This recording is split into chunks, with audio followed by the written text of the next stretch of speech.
The road to Kakola village was not the road anyone used anymore. Not after what happened. People in nearby towns would lower their voices whenever the name came up. Some said the village had been cursed. Others said the forest itself had swallowed the people. But everyone agreed on one thing. No one had lived there for years.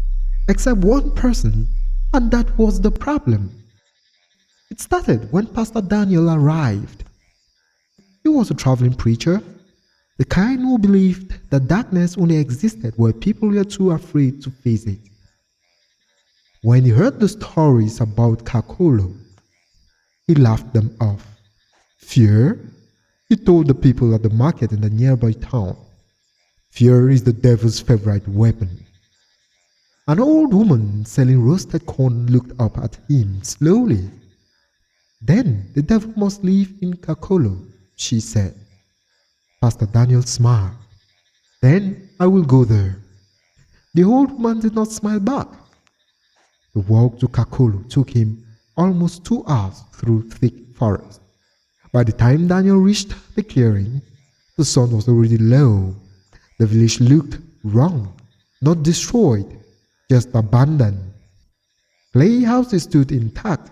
Cooking stones were still arranged in circles. A roasted bicycle leaned against a tree as if someone had parked it and never returned. But there were no animals, no goats, no chickens, not even birds, only silence. Then Daniel heard a voice. Hello? He turned. A young woman stood at the edge of the clearing. She looked about 25, wearing a simple dress and carrying a basket. I thought no one lived here, Daniel said.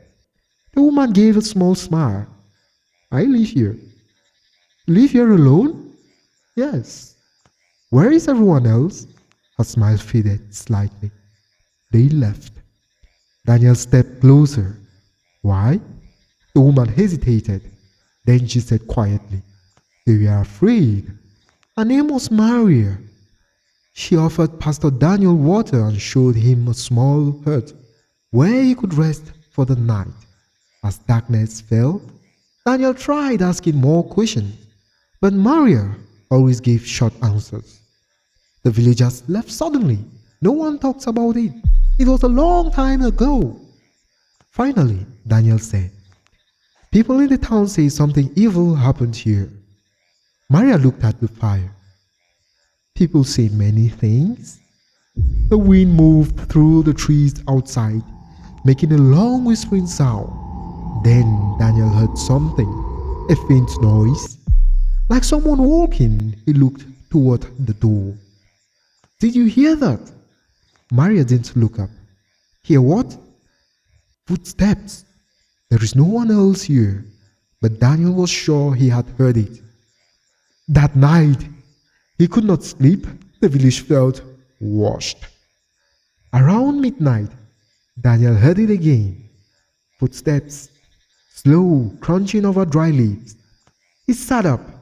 The sound moved between the huts. Someone was walking through the village. Daniel stepped outside. The moon hung low, lighting the empty clearing with pale silver. Hello? He called. No answer. Then he saw something move behind one of the huts. A shadow. Daniel walked toward it carefully. Who is there? Still nothing. The shadow slipped between the houses. Daniel followed. The deeper he went into the village, the colder the air felt. Then he reached the center and stopped. The ground there was black, not soil, ash. A huge circle of ash, and in the middle of it, bones. Human bones. Hundreds of them. Daniel staggered backward. What? Then a voice spoke behind him. You weren't supposed to see that. Daniel turned. Maria stood there. Her face was calm. Too calm. What happened here? Daniel demanded. Maria tilted her head. You really want to know? Yes. For a moment she was silent. Then she said softly, once this village had many people. Daniel waited. They were farmers, she continued. Fathers, mothers, children. Our eyes drifted toward the bone circle. But they had a problem. What problem? Maria's smile returned. They trusted the wrong person. The wind moved through the trees again. Daniel felt something cold crawl up his spine. Who? He asked. Maria looked directly at him. The healer. The healer? Yes, the person who cured their sickness, blessed their crops, protected them from spirits. Daniel's voice became tight. And what happened? Maria stepped closer. They never realized that every blessing had a price. Daniel's breath caught. What price? Maria's eyes gleamed in the moonlight.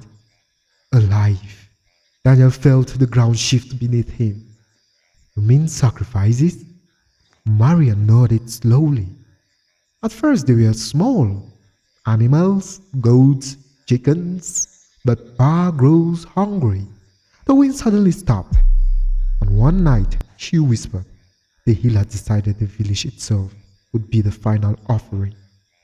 Daniel stared at the bones. No! Maria smiled wider. Yes. Daniel's voice shook. Who was the healer? Maria looked at him quietly. For a long moment, neither of them spoke. Then she said calmly, Pastor Daniel. Daniel swallowed. Yes? Maria's smile widened, and in a soft voice she said, Maria was the witch.